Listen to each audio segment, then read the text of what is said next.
Hello everyone. This time I will be talking about development of assessment tools, knowledge, and reasoning. There are several types of tests. First is true-false items, then multiple choice types items, matching type, enumeration, filling of blanks, essay. In planning a test and construction of table of specification, we need to follow some important steps. First is to identify the test objectives. Second, deciding on the type of objectives test to be prepared. Preparing a table of specification, constructing the draft test items, and we have to try out the drafted test items for validation. The first step, identifying test objectives. Example, subject-verb agreement in English.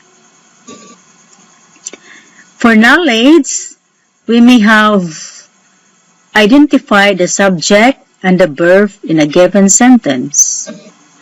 For comprehension,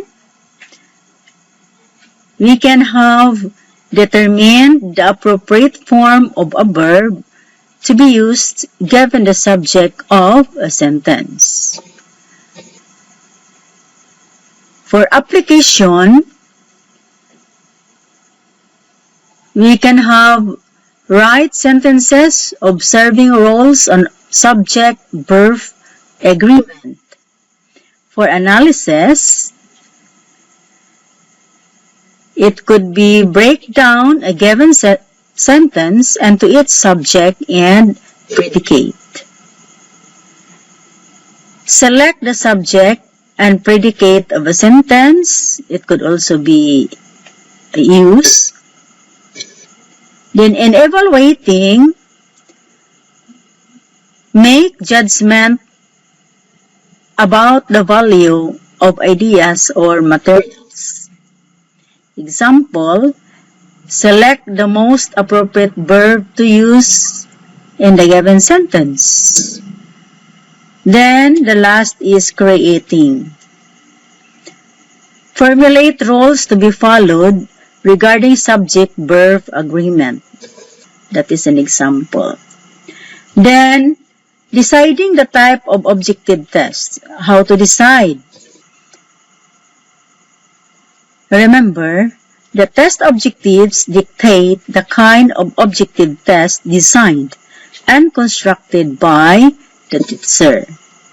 So, we have to prepare the table of specification, or TOS.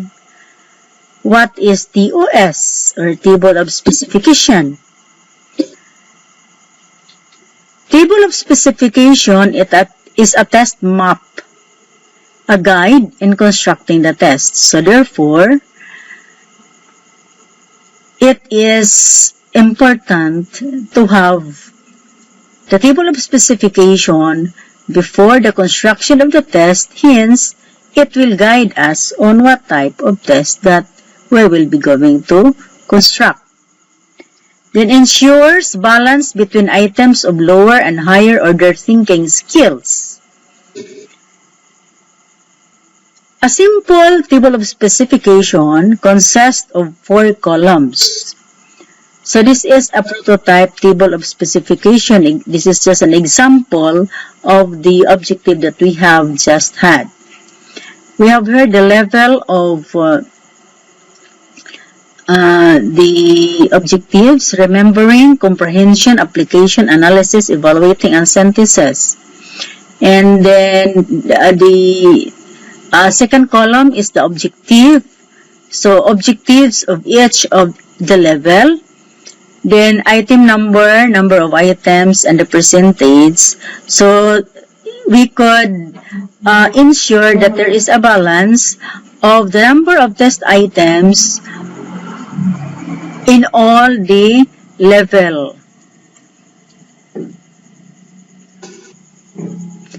Then constructing the test items after the objectives that is set, no, in the table of specification. So first we have to follow the TOS, or table of specification. Then double the number of items in the draft. Then try out the draft and conduct an item analysis. So item analysis and try out. What's the purpose? The purpose is to determine item characteristics, determine test validity, reliability, and practicability. So then we have the true or false.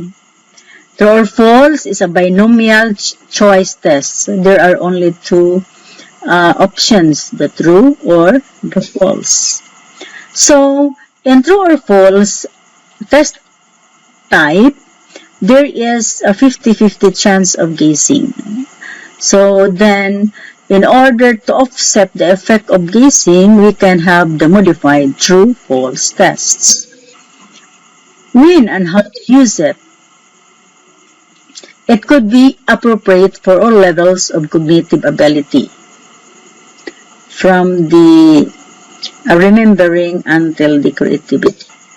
Objective: efficient in testing recall and comprehension of broader content area relative to other testing strategies.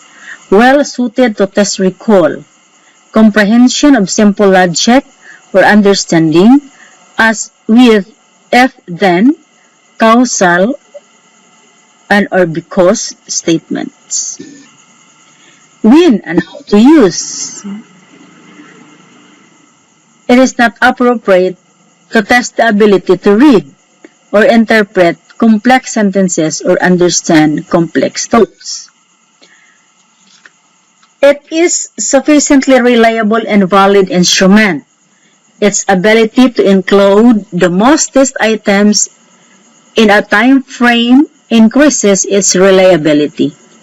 True-false tests are less reliable, of course, than the multiple choice tests, unless relatively more items are used. This is also useful for automated scoring.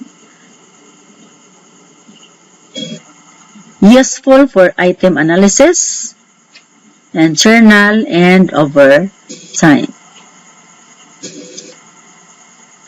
So this is an ideal test item. Critical content should be readily apparent and identified for analysis, avoiding cleverness, trickery, and verbal complexity. So these are the things that we need to give an importance. Use simple, direct language and declarative sentences. Present the correct part of the statement first, and vary the truth or falsity of the second part if the statement expresses a relationship that is cause, effect, and if, and then. Statements must be absolute without qualification, subject to the true-false dichotomy without exceptions. Every part of a true sentence must be true, because if any one part of the sentence is false, the whole sentence is false despite many other true statements. Paraphrase. This is important. Do not directly quote course content to avoid burdening students with detailed verbal analysis. Maintain focus on differentiating as well as avoid copyright issues.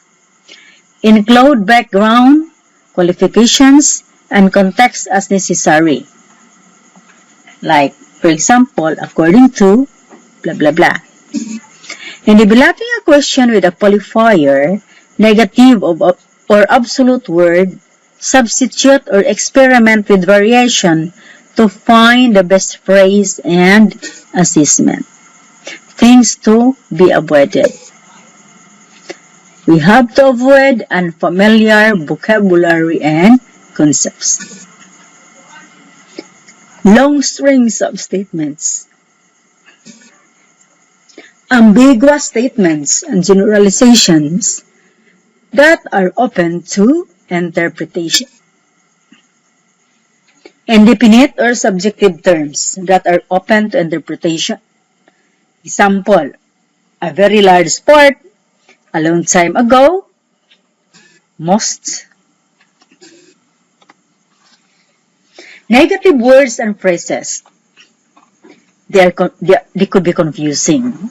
So if negatives are necessary, they are emphasized with underline, bold, capitalized, italicized, and or colored indicators. For example, enclosed in quotation, no, not, cannot. Drop the negative and read what remains to test your item.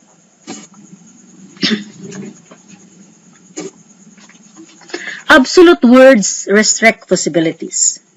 This implies the statement must be true 100% of the time and usually cue a false answer. Example, no, never, none, always, every, entirely, only. So this usually cue a false answer. Relative and qualifying words restrict or open up general statements. They make modest claims, are more likely to reflect reality, and usually cue a true answer. For example, usually, often, seldom, sometimes, frequently, ordinarily, or generally. Pay close attention to negatives, qualifiers, absolutes, and long strings of statements. Variations in answers. These questions upon introductory materials as graphs, images, descriptions, problems, mediated object, and others to enhance assessment value, accommodate and empower those with alternative learning styles, evoke higher level thinking, analysis, or problem solving. Add an option to true, false possibility as opinion. Ask for an elaboration on the answer as true, false, if so, why? So the students will have to reason out why their answer is that. Then ask for a correction to false statement. For example, write true if the statement is true, false if it is false, and give the correct answer. Pay close attention to negative qualifiers, absolute and long string of statement. Limitations. Scoring tends to be high since guessing yields a 50-50 score, half right, half wrong as a base. For instance, if there are 100 items and the student knows the correct answer to 50 and guesses on the other half, the score will be 75 knowing only half of the material. Since the STEM can cue a correct answer, guessing is enhanced without really understanding the question. The format does not provide diagnostic information on why a student got it wrong. It may be easy to cheat, content can be simplistic and or trivial. So these are the rules of thumb in constructing true-false tests. First rule, do not give a hint in the body of the question. For example, the centennial year celebration of the Philippines was in 2000, after gaining its independence in 1898. So it is very clear. the answer. No? Okay. Rule number 2. Avoid using always, never, often, and other adverb that tends to be always true or always false. For example, All Saints' Day always celebrated by the people.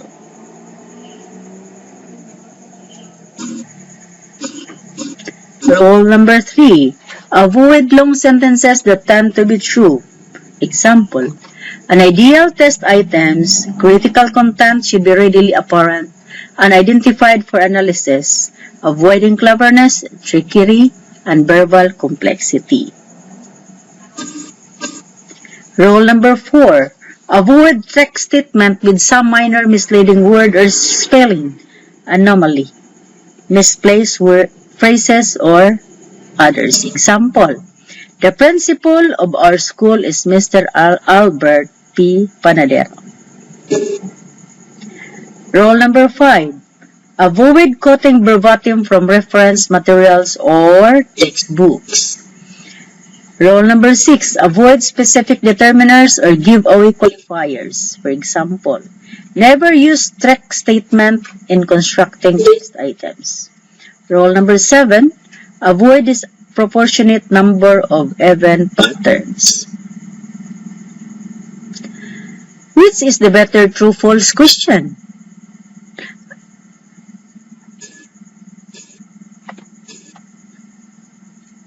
Which do you think? A.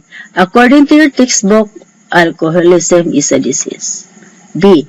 Alcoholism is a disease. Tuberculosis is a communicable disease. B. Tuberculosis is a non-communicable disease. The true-false item is more subject to guessing, but it should be used in place of a multiple-choice items if well constructed when there is a dearth of distractors that are plausible. The true-false item should be used in place of a multiple-choice item when only two alternatives are possible. A statement of opinion should never be used in a true-false item. A statement of opinion by itself cannot be marked true or false. So those are all about true-false test type. Now let us have multiple choice tests. Multiple choice test higher order thinking skills. More than two options. Consist of two parts, the STEAM and the option. The option consists of correct or best answer and distractors. These are the guidelines. Rule number 1. Do not use unfamiliar words, terms, and phrases. 2. Do not use modifiers that are vague and whose meanings can differ from one person to the next, such as much, often, usually, and others. Rule number 3, avoid complex or awkward words arrangement. Also avoid use of negatives in the STEAM as they may add unnecessary comprehension difficulties. Rule number 4, do not use negatives or double negatives. Use simpler sentences. Rule number 5, each item, STEAM should be as short as possible. Rule number 6, distractors should be equally plausible and attractive. Rule number 7, options should be grammatically consistent with the STEAM. Rule number 8, the length, explicitness, or degree of technicality of alternatives should not be the determinants of the correctness of the answer. Rule number 9, avoid steps that reveal the answer to another item. Rule number 10, avoid alternatives that are synonymous with others or those that include or overlap others. Rule number 11, avoid presenting sequence items in the order as in the text. Rule number 12, avoid use of assumed qualifiers that many examinees may not be aware of. Rule number 13, avoid use of unnecessary words or phrases which are not relevant to the problem at hand, unless such discriminating ability is the primary intent of the evaluation. Rule number 14. Avoid use of non-relevant sources of difficulty, such as calculation, when only knowledge of a principle is being tested. And rule number 15. Avoid extreme specificity, requirement, and responses. Rule number 16. Include as much of the item as possible in the STEAM. This allows less repetition and shorter choices option. Rule number 17. Use the none of the above option only when the keyed answer is totally correct.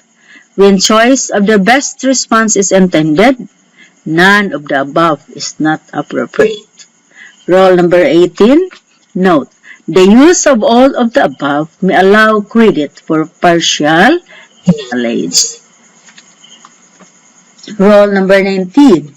Having compound response choices may purposely increase difficulty of an item.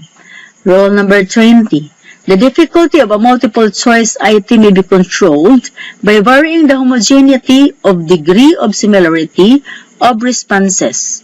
The more homogeneous, the more difficult the item.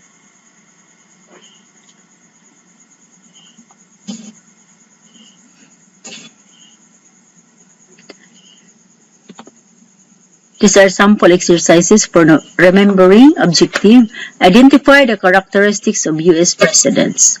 Which of the following is not true of George Washington? He served only 2 terms as president. He was an experienced military officer before the Revolutionary War.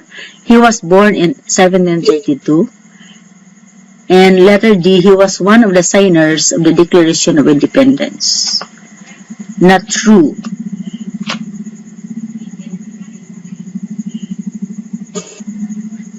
For understanding, objective identifies the effect of changing parameter. Role using. A pendulum consists of a sphere hanging from a string. What will happen to the period of the pendulum if the mass of the sphere is doubled? Assume that the effects of air friction and the mass of the string are negligible and that the sphere traces an arc of 20 degrees in a plane as it swings. A. It will increase. B. It will decrease. C. It will remain unchanged. D. More information is needed to determine what will happen. Applying. Objective identifies the correct application of principles, that is problem solving. So in the diagram provided here, parallel light rays pass through a convex lens and converge to a focus. They can be made parallel again by placing A. A concave lens at point B. B. Concave lens at point C. C. Second convex lens at point E. D. Second convex lens at point B. E. Second convex lens at point C. Analysis. Objective. Analyzes poetry and identifies patterns and relationships. The poem is included here. The chief purpose of stanza 9 is to A. Delete the ending to make the poem symmetrical. B. Give the reader a realistic picture of the return of the cavalry. C. Provide material for extending the simile of the bridge to the final point. D. Return the reader to the scene established in stanza. Evaluating. Select the most appropriate verb used in a given sentence. Example, which is correct? A. Walking on the ice, she slept and fell. B. Eating ice cream, she slept and fell. C. Sleeping on the ice, she slept and fell. D. Sitting on the ice, she slept and fell. Creating. Objective promotes application of nuclear discoveries to medicine. Which of the following could do the most to promote the application of nuclear discoveries to medicine? A. Adding trained radioactive therapy specialists to hospital staffs. B. Developing standardized techniques for treatment patients. C. Removing restrictions on the use of radioactive substances. D. Training the average doctor to apply radioactive treatments. Example of a combined response. The fluid imbalance known as edema is commonly associated with 1. Allergic reactions, 2. Congestive heart failure, 3. Extensive burns. The correct answer is A. 1 only, B. 2 only, 3. 3 only, D. 1 and 2, E. 1, 2, and 3. Matching type and supply type items. The matching type items may be considered as modified multiple choice type items where the choices progressively reduce. One successfully matches the items on the left with the item on the right. Example, match the items column A with the items column B. That is an example. Normally, column B will contain more items than column E to prevent guessing on the part of the students. Matching type items, unfortunately, often test lower order thinking skills, knowledge level, and are unable to test higher order thinking skills such as application and judgment skills. A variant of the matching type items is the data sufficiency and comparison type of test illustrated here. Example, write G if the item on the left is greater than the item on the right. L if the item on the left is less than the item on the right. E if the item on the left equals the item on the right, and D is the relationship cannot be determined. So column A and column B. The data sufficiency test can, if properly constructed, test higher order thinking skills. Each item goes beyond simple recall of facts and in fact requires the student to make decisions. Another useful device for testing lower order thinking skills is the supply type of test. Like choice tests, the items in this kind of test consists a stem and a blank where the students would write the correct answer. Example, the study of life and living organism is called blank. So supply types tests depend heavily on the way that STEM constructed. These tests allow for one and only one answer and hence often test only the student's knowledge.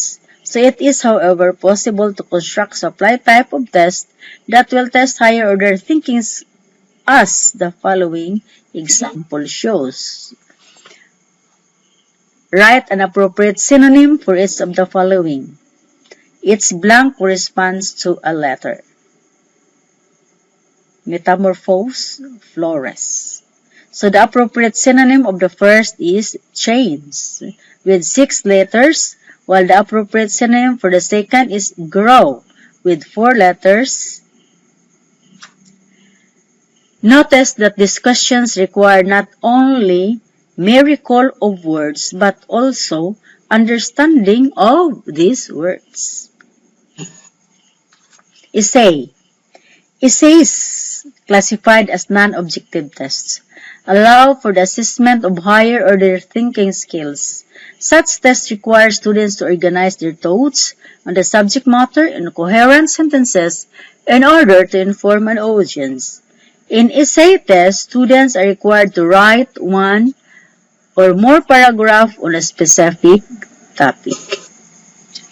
Essay question can be used to measure attainment of a variety of objectives. Here are 14 types of abilities that can be measured by essay item.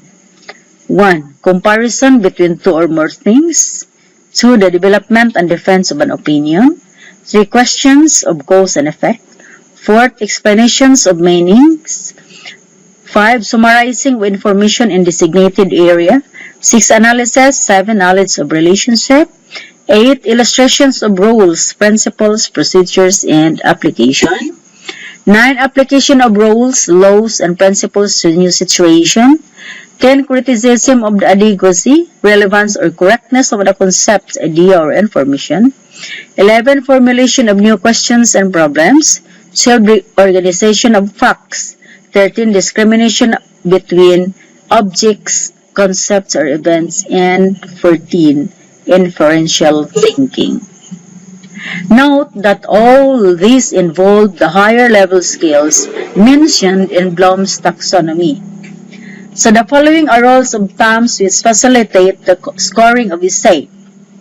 Rule number 1.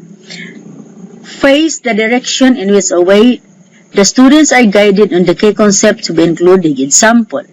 Write an essay on the topic, what plant photosynthesis, using the following keywords and phrases: chlorophyll, sunlight, water, carbon dioxide, oxygen, byproduct, stomata.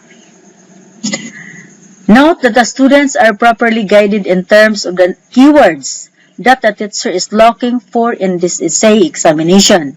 An essay such as the one given below will get a score of 0. Why? So, plant photosynthesis. Nature has its own way of ensuring the balance between food production and consumers. Plants are considered producers of food or animals.